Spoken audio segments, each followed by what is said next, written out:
তারা আমাদের কাছে অভিযোগ করেছিল যে তাদের সাথে কিছু মিসকন্ডাক্ট হয়েছে, মিসবিহেভ হয়েছে, সেটা ডিটেইল ছিল না। যেহেতু অভিযোগ এসছে, আমরা সাথে সাথে সেই বিষয়টাকে আমলে নিয়েছি।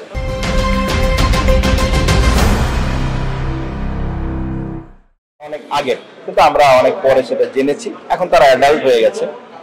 তো তারা আমাদের কাছে অভিযোগ করেছিল যে তাদের সাথে কিছু মিসকন্ডাক্ট হয়েছে, মিসবিহেভ হয়েছে, সেটা ডিটেইল ছিল না। যেহেতু অভিযোগ এসছে, আমরা সাথে সাথে সেই বিষয়টাকে আমলে নিয়েছি। এটা আমরা স্পেসিফিক করে উঠতে পারিনি যে আসলে কি ছিল।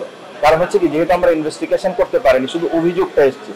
অভিযোগ আসার পরে আমাদের সিস্টেম হচ্ছে, যখন আমাদের সোসাইটির কেউ আমাদের যে 4টে বেসিক প্রিন্সিপাল আছে সেটা ভঙ্গ করবে, যদি কারো নামে এরকমের অভিযোগ আসে, সাথে সাথে আমরা কি করি, তাকে একটা অন্তর্বর্তীকালীন নিষেধাজ্ঞা দিই যে আপনি এই মন্দিরে আছেন, এই দায়িত্বে আছেন, সো আপনাকে এখান থেকে আমাদের যতটুকু সময় লাগবে ইনভেস্টিগেশনের জন্য, সেটা 1 মাস, 2 মাস, 3 মাস হতে পারে, এই সময় আপনি বাইরে থাকবেন, যাতে আমরা উইদাউট এনি ইনফ্লুয়েন্সে সেই ইনভেস্টিগেশনটা প্রপারলি করতে পারি।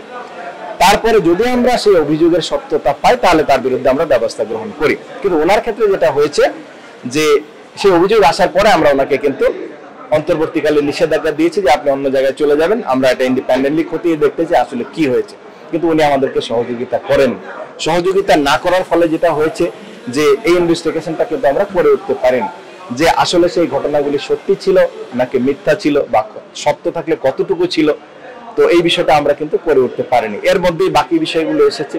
আসার পরে তো এখন বর্তমান যে সার্বিক পরিস্থিতি, সেটা ধীরে ধীরে সামনে চলে এসেছে, যে কারণে সেই বিষয়টি কিন্তু আমরা করে উঠতে পারিনি।